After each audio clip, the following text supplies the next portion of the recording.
YouTube, what's going on? I hope you guys are doing well. I'm doing great. So in this one, we're going to be going over the best methods to actually go and get your PILA gold. I just actually finished platinum launchers yesterday. So I've spent a solid amount of time playing with launchers and finding some of the best ways to rank them up and get the challenges done. And what I will say about grinding the launchers this year is that they can either be very, very easy and quick if you know what you're doing. But if you're just running around multiplayer and you don't really have a plan, I'm sorry, it's going to take you a long time. So if you want to get this done as fast as possible, make sure you watch this whole video because I'm going to tell you everything. But if you're just looking for a specific part, I have timestamps in this video. Definitely do not forget to smack that like button. Let's get 20 likes. I want to aim for 20 likes on this video. And if you haven't already subscribed, I would appreciate it a ton. Drop a sub on the channel and turn notifications on. All right, let's get into it. So the PILA is actually pretty straightforward. All you have to do is get the PILA ranked up to level 11, and then you unlock this dead leaves challenge. And you have to get 40 kills. So that's pretty straightforward.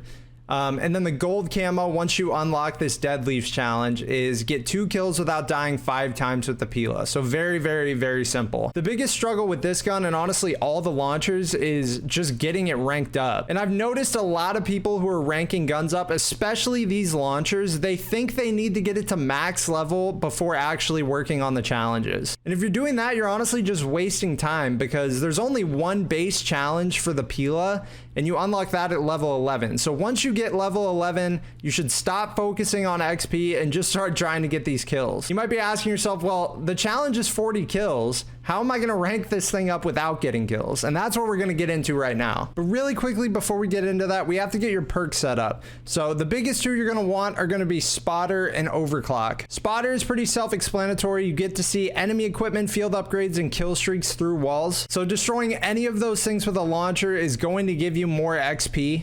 And then Overclock, you get to store an additional field upgrade charge. So you get 2 field upgrades. It can either be 2 of the same things or it can be 2 different things. If you don't already have Spotter and Overclock unlocked already, you can just throw on the Hunter perk package. That's a default perk package and it has Spotter and Overclock already equipped. And like I said, with field upgrades, you're going to want to have this munitions box on 100%. I highly recommend having the tac insertion on. If you don't have the tac insertion unlocked, that's totally fine. It's going to make your life easier, so I would highly recommend putting it on. And you might be asking, why do you want the tac insertion on for this method? I'm going to tell you right now. So the fastest way you're going to rank this thing up is playing invasion. And I know a lot of people say, oh, play invasion. All you got to do is play invasion and you'll get all the XP. That's not really true. You have to play a very, very specific way. And I'm not just saying focusing on bots. With these launchers, you got to do it a little bit different. So first, one of the simplest ways is just shooting kill streaks out of the air. The PILA locks on, so UAVs are super easy. I'm gonna be honest, shooting the streaks doesn't give you a ton of XP. It's not the best way to do it, but getting some XP is better than none. I will say though, one of the problems now, and also the reason why I did these launchers so early, everybody is shooting kill streaks out of the air. I mean, the second an enemy UAV is popped up, they're getting shot down by about 4 or 5 rockets in invasion. So yeah, shooting out kill streaks, shooting UAVs is going to give you XP, but it's not what you should be focusing on. What you really, really, really want to be focusing on is the helicopters that are bringing the bots in. And there's 2 kinds of helicopters that bring these bots in. The first is that smaller one where the bots are sitting on the edge. I think there's 3 or 4 on each side, so 8 total or 6 total. And then there's the bigger helicopter where the doors on the side open and the bots come down from the ropes. Those are the 2 things you're going to want to be focusing on. The reason you want to focus on the bot helicopters is a couple reasons. One, the bots give you the same XP as killing players. So I mean, yes, if you see some bots on the ground, feel free to shoot them with your launcher, but it's not the most efficient way to do it, because you got to remember, rocket launchers usually only have 1 or 2 shots, so you want to kill as many of the bots as close together as possible. And the best way I found to do this is get into their spawn to where those helicopters are spawning in. As you play out these invasion maps, you'll start to notice patterns of where the helicopters actually spawn in, and you're going to want to shoot your launcher inside the big helicopters once those doors open. And when you do that, you kill all of the bots inside, giving you a ton of weapon XP. As long as you have that tac insertion in their spawn, you're going going to be right next to those helicopter spawns, and the game will just keep spawning the helicopters, bringing the bots down, and all you got to do is aim your rocket launcher inside the helicopter and kill them all. It's by far the fastest way to get the PILA leveled up and get those challenges so you can start working on them. So remember, once you get to level 11, you no longer need to do this method. And now let's talk about the camos. The camo challenges are disgustingly simple, but there's a couple things you need to remember and a couple things you need to know in order to get this thing done. You need to know that the 40 kills you need to get and the 2 kills without dying, you cannot kill bots to do those. So those have to be real people. I would recommend you don't play Invasion for this and maybe go into multiplayer, go play some domination, play some hardpoint, play whatever. And a huge tip that a lot of people don't know about, for these kills to count, it doesn't have to be just a rocket launcher. You can also melee them. So if you melee somebody with your rocket launcher, that also counts towards your kills. Knowing that helped me out so much on the gold challenges because you have to get the 2 kills without dying. And there'd be situations where maybe I got 1 kill, but then I'd be out of ammo with my launcher. But knowing I could melee them instead of restarting my life helped me out a ton. The camo challenge themselves are actually probably some of the easiest launcher camo challenges I've seen in the past couple years. You're probably not going to have any problems with that. It's just going to take a little bit of time to rank them up. But if you do the invasion method where you're killing the bots in the helicopter, it's going to be so easy. Just know that these are tips for the PILA, how to get the PILA gold. They might not work well for all the other rocket launchers, and I'm going to give individual videos on how to get gold on every other rocket launcher. So if you're grinding these launchers and you want to see that video, make sure you subscribe and turn notifications on so you see it when it comes out. I know grinding camos is a pain. I know ranking guns up is a pain. I do this every year, but just remember, I'm going to be here giving you tips. So if you need help, I'm going to be here. I wish you guys a productive camo grind, and I'll see you guys in the next one.